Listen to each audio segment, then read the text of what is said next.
This is Revathi. Welcome back to అందమైన కథల పొదిరిల్లు. 4 స్తంభాలాట episode number 73. మైనా ముందే పల్లవితో ప్రేమగా మసులుకుంటున్న కార్తీక్. కథలకు వెళ్ళబోయే ముందు దయచేసి వీడియోకి ఒక లైక్ ఇవ్వండి, అలాగే హైప్ ఇచ్చి వీడియోని సపోర్ట్ చేయండి.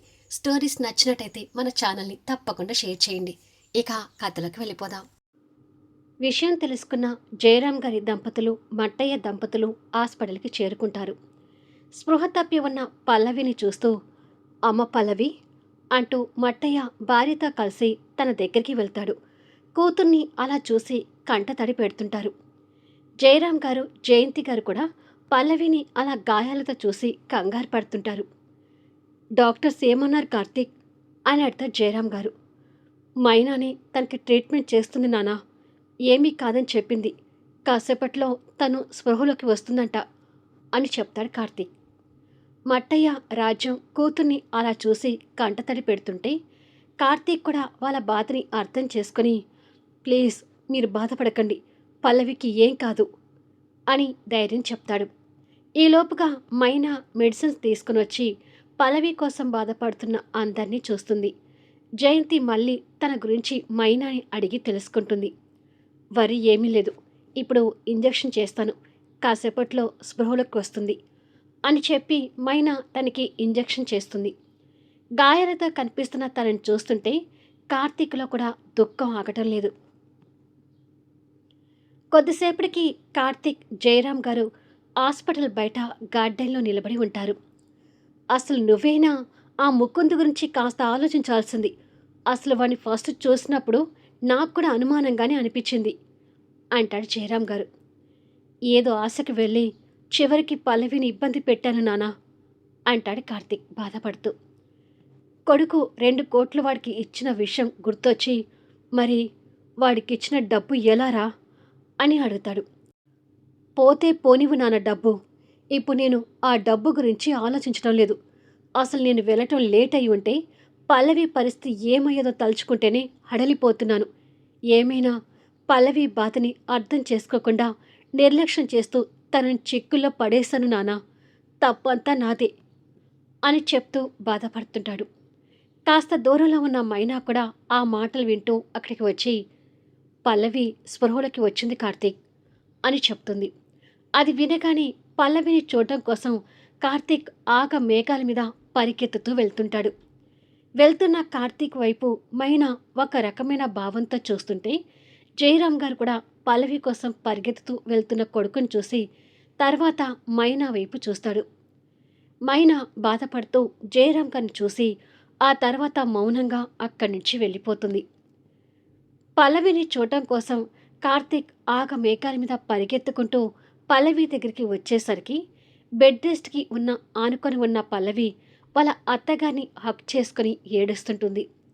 పక్కనే రాజ్యం, మట్టయ్య కూడా కూతురు బాధను చూసి కంటతడి పెడుతుంటారు. పల్లవి తనని పట్టుకొని భయంతో ఏడుస్తూ, ఆ 4 గోడల మధ్య నేను వాడి చేతిలో చిక్కుకొని చాలాసేపు పోరాడాను ఆంటీ, కానీ వాడి బలం ముందు నేను నెగ్గలేకపోయాను. వాడి చేతిలో నా జీవితం ఇక అయిపోయింది అనుకున్నాను. వాడు నన్ను ఏదైనా చేస్తే ఇక ఆ క్షణం నా చావే సరైనవి అనుకున్నాను ఆంటీ అని చెప్పి ఏడుస్తుంటే తన మాటలు వింటూ వస్తున్న కార్తీక్కి మనసు ఇంకా భారమయ్యి కళ్ళల్లో నీళ్లు తిరుగుతుంటాయి. సమయానికి కార్తీక్ సార్ వచ్చారు కాబట్టి ఇప్పుడు నేను ప్రాణాలతో ఉన్నాను అనుకోవాలి, లేదంటే నా పరిస్థితి ఊహించుకోవడానికే నరకంగా ఉంది అని పల్లవి చెప్తుంటే కార్తీక్ కళ్ళు ఒత్తుకొని దగ్గరకొచ్చి పల్లవి అని పిలుస్తాడు. ఆ పిలుపుతో అందరూ కార్తీక్ వైపు చూస్తారు. హక్ చేసుకుని ఉన్న పల్లవి కూడా జయంతి గారి నుంచి కాస్త దూరం వీడి కార్తీక్ని చూసి ఇంకా కన్నీళ్ళు పెడుతుంటుంది. కార్తీక్ రావడంతో జయంతి గారు పక్కకు తప్పితే కార్తీక్ తనకు దగ్గరగా వచ్చి నిలబడతాడు. పల్లవి అలా కన్నీళ్ళు పెడుతూ ఏడుస్తూనే, మీకు ఎలా థ్యాంక్స్ చెప్పాలో నాకు అర్థం కావడం లేదు సార్ అని అంటుంది. తను అలా థ్యాంక్స్ చెప్తుంటే కార్తీక్ మనసులో బాధ ఇంకా ఎక్కువై ఆ భావోద్వేగంలో అమాంతం తన్ని హక్ చేసుకుని, నువ్వు నాకు థ్యాంక్స్ చెప్పడం ఏమిట్రా, నా వల్లే కదా నువ్వు ఆ చిక్కులో పడింది అని అంటాడు. ఆ క్షణం కార్తీక్ తన్ని హగ్ చేసుకున్నాడు అనే విషయాన్ని కూడా పల్లవి మర్చిపోయి ఆ బాధ అనే బరువంతా దిప్పుకుంటూ కన్నీళ్లకు స్వేచ్ఛనిస్తుంది. వద్దు పల్లవి, నువ్వు థ్యాంక్స్ చెప్పి నన్ను ఇంకా బాధ పెట్టొద్దురా. అసలు నేను నిన్ను కాపాడుకోలేకపోయి ఉండుంటే నేను బతికి ఉండి కూడా ఉపయోగం లేకపోయేది. నువ్వు వాడి ఉచ్చులో ఇరుక్కోవడానికి కారణం నేను. ఐఎమ్ సో సారీ పల్లవి అంటూ తన్ని హగ్ చేసుకుని ఉన్న కార్తీక్ తెలియకుండానే ప్రేమగా తన తల మీద ముద్దు పెడతాడు. కార్తీక్ గుండెలకు అతుక్కొని ఉన్న పల్లవికి కార్తీక్ అలా ముద్దు పెట్టడం తెలియదు, కానీ మట్టయ్య, రాజ్యం, జయంతి అదంతా చూస్తుంటారు. వీళ్ళే కాదు, స్ఫూర్తితో కలిసి మైనా ఆ రూంలోకి రాబోయి వాళ్ళిద్దరినీ అలా చూసి డోర్ దగ్గరే ఆగిపోతుంది. కార్తీక్ తన్ని అలా హగ్ చేసుకోవటం, తన తల మీద ముద్దు పెట్టడం చూసిన మైనాకి గుండె బద్దలవుతున్న ఫీలింగ్. పల్లవి ఇంకా కార్తీక్ని పట్టుకొని ఏడుస్తుంటే, ప్లీజ్ పల్లవి, ఏడవకురా, ఇక ఆ దరిద్రుడు ఎప్పటికీ నీ జోలికి రాడు అని కార్తీక్ సముదాయిస్తుంటాడు. కొన్ని క్షణాలకి పల్లవి తన బాధని కాస్త కంట్రోల్ చేసుకొని తేరుకునేసరికి తను కార్తీక్ హగ్గులో ఉన్నట్టుగా తెలుసుకొని సున్నితంగా కార్తీక్కి దూరం జరుగుతుంది. కార్తీక్ కూడా తనని నిదానంగా మళ్ళీ బెడ్ రెస్ట్కి ఆనిచ్చి కూర్చోబెట్టి తన నుదిటికి అయిన గాయాన్ని బాధగా చూసి గాయమైన తన చేయి పట్టుకొని, నొప్పి బాగా ఉందా అని అడుగుతాడు.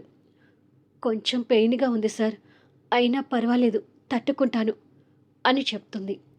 స్ఫూర్తితో కలిసి మైనా ఆ మాటలు వింటూ దగ్గరికొచ్చి, ఒక 2 రోజులు నొప్పిగా ఉంటుంది పల్లవి, కంటిన్యూగా మెడిసిన్స్ వేసుకుంటే తగ్గిపోతుంది అని చెప్తుంది. ఇప్పటి వరకు తన కార్తీక్ హగ్గులో ఉండేసరికి మైనాని చూడటానికి పల్లవికి కూడా కాస్త ఇబ్బందిగా అనిపిస్తూ సరే అన్నట్టుగా మౌనంగా తల ఊపుతుంది. స్ఫూర్తి తన లెఫ్ట్ హ్యాండ్కి ఎక్కించిన సెలైన్ అయిపోతే దానిని తీసేసి వేరేది పెడుతుంది. పల్లవి ఈరోజు హాస్పిటల్లోనే ఉండాలి కార్తీక్, రేపు డిశ్చార్జ్ ఉంటుంది అని చెప్తుంది మైనా. తన చేతికి పెద్దగానే గాయమైంది, దీనివల్ల ప్రమాదం ఏమీ లేదుగా మైనా అని అడిగారు జయరాం గారు. ప్రమాదం ఏమీ లేదు, ఆ చేత్తో ఎక్కువ పని చేయకుండా కాస్త జాగ్రత్తగా ఉంటే త్వరలో తగ్గిపోతుంది అని చెప్తుంది. జయంతి గారు బాధపడుతూ, ఇంకా నయం, కత్తిపోటు చేతికి తగలబట్టి సరిపోయింది, అదే ఇంకెక్కడైనా అయితే ఇంకా ప్రమాదం అయ్యేది కార్తీక్ అని అంటుంది.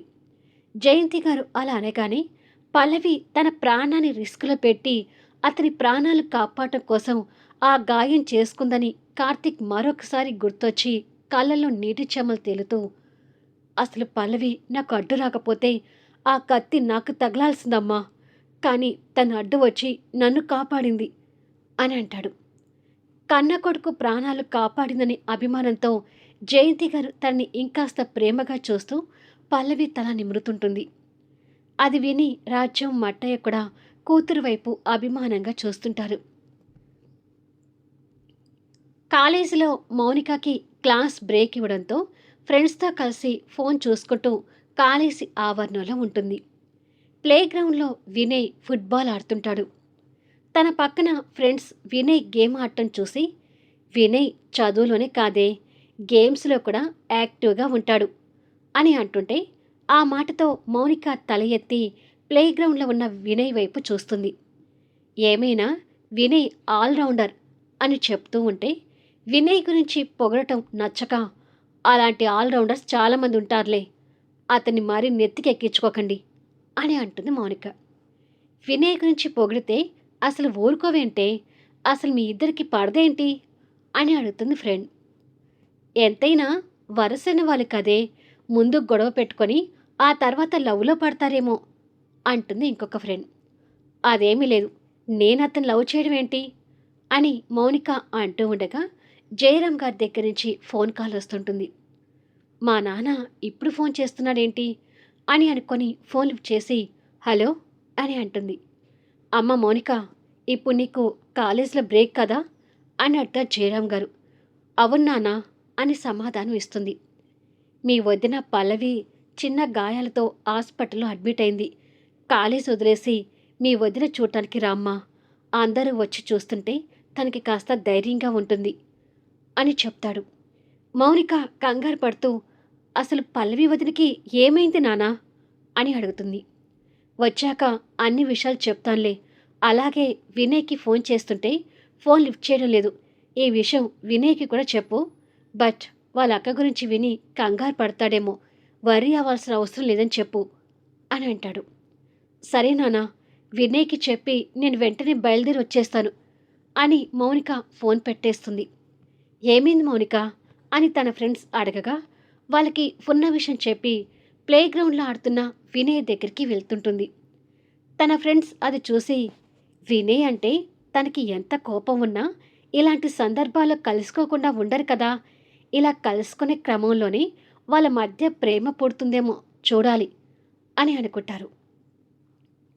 మౌనిక గ్రౌండ్లోకి వెళ్ళేసరికి వినయ్ కాలుతో తన్నే బాల్ తన మీద పడేటట్టుగా ఉంటుంది. ఎక్కడ తన మీద ఆ బాల్ పడుతుందేమోనని వినయ్ కూడా కంగారు పడుతుండగా కాస్త త్రుట్టిలో ఆ బాల్ అవతలకు తప్పుకొని పోతుంది. వినయ్ కోపంతో వచ్చి, ఏయ్, కాస్త ఉంటే బాల్ తగిలేది, అసలెందుకు ఇక్కడికి వచ్చావు అంటూ కోపడతాడు. వినయ్ మాటల బిహేవియర్కి మౌనిక కూడా కోపం తెచ్చుకొని, ముందు నేను చెప్పేది విను అంటూ ఉన్న విషయం చెప్తుంది. అక్క గురించి అలా వినగానే వినయ్ కంగారు పడుతుంటాడు. వరి అవకు, చిన్న గాయాలే, రేపు హాస్పిటల్ నుంచి పంపిస్తామని చెప్పారంట, నేను కూడా బయలుదేరుతున్నాను అంటుంది మౌనిక. అర్జెంటుగా వెళ్ళి మా అక్కను చూడాలి అని అనుకొని వినయ్ పరిగెత్తుతుంటాడు. మౌనిక కూడా వెళ్ళబోతూ తన ఫోన్ పర్సులో నుంచి స్కూటీ కీస్ తీస్తుంటుంది. వినయ్ వెళ్ళాలంటే బస్సులో వెళ్ళాలనే విషయం వినయ్కి గుర్తొచ్చి ఆగిపోయి వెనక్కి తిరిగి చూస్తాడు. తన చేతిలో స్కూటీ కీస్ కనిపిస్తుంది. క్షణంలో ఆ కీస్ వినయ్ చేతిలోకి వస్తుంది. అది చూసి మౌనిక ఆశ్చర్యపోతూ, నా కీస్ గుంజుకున్నావేంటి అని అడుగుతుంది. ఇద్దరం వెళ్ళేది అక్కడికే కదా, ఇద్దరం స్కూటీ మీద వెళ్దాం పదా అంటూ తొందర పెడతాడు. ఏంటి, నువ్వు నా స్కూటీ మీదనా, వీల్లేదు అంటుంది మౌనిక. తన మాటలకు కేర్లెస్గా చూసి కీస్ తీసుకుని వెళ్తుంటాడు. ఇడియట్, ఎంత పొగరు అని అనుకొని వెళ్తుంటుంది. మౌనిక స్కూటీ దగ్గరికి వెళ్ళేసరికి అప్పటికి వినయ్ స్కూటీ స్టార్ట్ చేసి రెడీగా ఉంటాడు. మౌనిక దగ్గరికి వచ్చి, ఇప్పుడు నీ వెనుక కూర్చోవాలా అని అడుగుతుంది. క్షణంలో కూర్చోపోతే నేను వెళ్ళిపోతాను, తర్వాత నీ ఇష్టం అని దౌర్జన్యం చేస్తాడు. ఛ అని జీన్స్లో ఉన్న తను వినయ్ వెనక అటొక కాలు ఇటొక కాలు వేసి టూ సైడ్గా కూర్చుంటుంది. వినయ్ అక్కను చూడాలని ఉద్దేశంతో టెన్షన్ పడుతూ ఫాస్ట్గా వెళ్తుంటాడు. పైగా గతుకులు ఉన్న రోడ్డు. పల్లవి బెడ్ రెస్ట్కి ఆనుకొని కూర్చొని ఇంకా కంటతడి పెడుతూనే ఉంటుంది. వాడి చేతుల్లో అనుభవించింది తక్కువ నరకం కాదు కాబట్టి తన మనసులో ఇంకా భయాందనలు ఉంటాయి. మట్టయ్య దంపతులు, జయరాం గారి దంపతులు తనకు ధైర్యం చెప్తున్నా కన్నీళ్ళు ఆగటం లేదు. గాయమైన తన చెయ్యి కదిలించకుండా ఉండాలనే ఉద్దేశంతో కార్తీక్ కూడా తన చేయి పట్టుకొని తన పక్కనే కూర్చుని ఉంటాడు. మరో పక్కనే ఉన్న మైనా కూడా తన పల్స్, బీపీ చెక్ చేస్తుంటుంది. కార్తీక్ పక్కన ఉన్న జ్యూస్ గ్లాస్ అందుకొని, బ్లడ్ లాస్ అయ్యి నీరసంగా ఉన్నావంట, ఈ జ్యూస్ తాగు పల్లవి అని అంటాడు. వద్దు సార్, నాకేమీ తాగాలనిపించడం లేదు అని అంటుంది. అలా అంటే ఎలా చెప్పు, నువ్వు త్వరగా కోలుకోవాలంటే స్ట్రాంగ్గా ఉండాలి, ప్లీజ్ తాగు అంటూ తన నోటికి జ్యూస్ అందించి తాగిస్తుంటాడు. అదంతా మైనా కష్టంగా చూస్తుంటే ఆ బాధలో కూడా పల్లవి మైనా మనసు గ్రహించి, నేను తాగుతానులే సార్ అని చెప్పి ఆ జ్యూస్ గ్లాస్ అందుకొని తాగుతుంటుంది. కానీ ఇప్పుడు కార్తీక్ మైనా గురించి ఆలోచించే పరిస్థితిలో లేడు. పల్లవి విషయంలో జరిగింది అసలు భరించలేకపోతుంటాడు. అక్క గురించి తెలుసుకున్న కీర్తి కూడా కాలేజ్ నుండి వచ్చేసి బస్ స్టాప్ దగ్గర నిలబడి బస్ కోసం కంగారుగా వెయిట్ చేస్తుంటుంది. అదే రూట్లో డ్రైవర్తో కలిసి హర్ష వస్తుంటాడు. కీర్తి కనిపించగానే హర్ష కళ్ళు మెరిసిపోతుంటాయి. తర్వాత తనేదో టెన్షన్గా ఉందని గమనిస్తూ, డ్రైవర్ కారాపు అని అంటాడు. కార్ వెళ్ళి కీర్తి దగ్గర ఆగుతుంది. మళ్ళీ నెక్స్ట్ వీడియోలో కలుద్దాం. కథ నచ్చితే లైక్ చేయండి, హైప్ ఇవ్వండి, మీ అమూల్యమైన అభిప్రాయాలు తెలియచేయండి. అలాగే మన స్టోరీస్ని తప్పకుండా షేర్ చేయండి. Thank you for listening.